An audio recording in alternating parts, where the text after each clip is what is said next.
चलिए अब बढ़ते हैं आगे, बात जम्मू कश्मीर की भी करते हैं और जम्मू कश्मीर से जुड़ा हुआ एक मामला जिस वक्त बैनुल-अक़वामी सतह पर काफी ज्यादा सुर्खियों में था। 3 रोज पहले हमने आपको अपने खुसूसी प्रोग्राम में बताया था कि जम्मू कश्मीर पर मुतनाज़ा एक दस्तावेजी फिल्म तैयार की गई है। एक बाहर के जहां पर रेड फिश मीडिया के नाम से इसको जाना जाता है, इसकी तरफ से तैयार की गई थी और उसके बाद रूस को भी सामने आकर जवाब देना पड़ा। लेकिन अब इस फिल्म के सिलसिले में चूंकि अब इसे रिलीज भी किया जाना था, तो फिलहाल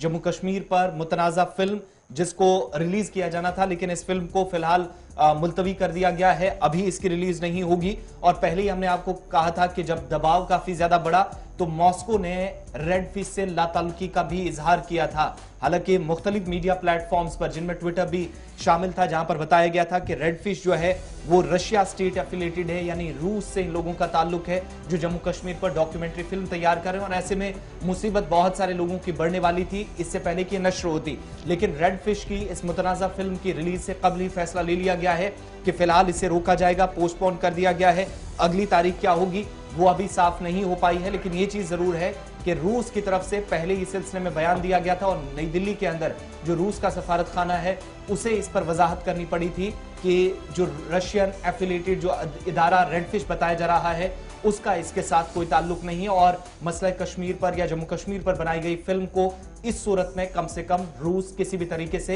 हिमायत नहीं करता। 3 दिन पहले क्लियरेंस दिया गया है। आज इसकी नशरियात होनी थी, आज इसका रिलीज होना था जी, वर्ल्ड वाइड रिलीज होना था और इस सिलसिले में काफी तैयारियां भी हो गई थी। अब 11 तारीख को चुना गया था, 11 फरवरी को, और ये कोइंसिडेंस नहीं था बल्कि एक प्रोग्राम था कि 11 तारीख को ही चुनना है, क्योंकि माना जा रहा कि इलाहिदगी पसंद की जो बुनियाद पड़ी है वो 11 तारीख को ही पड़ी थी, जब मकबूल भट्ट को तिहाड़ जेल में फांसी दी गई थी और उसके बाद ही इलाहिदगी पसंद एक बार फिर रुझान बढ़ रहा था और यही वजह है कि आज के दिन को चुना गया था। एक जराया हमें ये बता रहे हैं। लेकिन फिलहाल खबर यह है कि फिलहाल ये रेड फिश की तरफ से जो डॉक्यूमेंट्री बनाई गई थी इसको रोक दिया गया। उनकी तरफ से जो वजाहत सामने आई उसमें यह कहा गया कि जनाब जो कंट्रीब्यूटर्स हैं, यानी जिन्होंने इस दस्तावेज को बनाने में, इस दस्तावेजी फिल्म को बनाने में मदद की है, कंट्रीब्यूटर है, या वो जर्नलिस्ट जिन्होंने अपना इनपुट दिया है, या वो लोग जो खुलकर सामने आकर जिन्होंने 370 के इख्तिताम के बाद, यानी जब 5 अगस्त 2019 को 370 खत्म हुआ उसके बाद जो सूरत-ए-हाल बनी है उनकी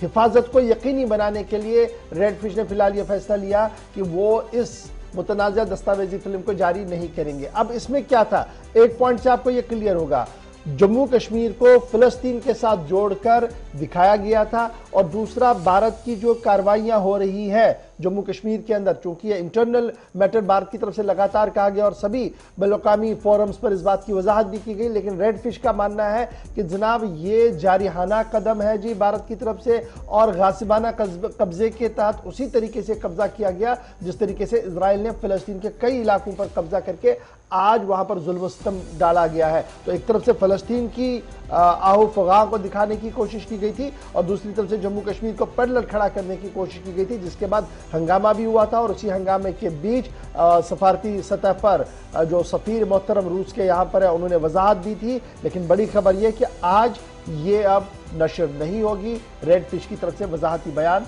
जारी कर दिया गया है।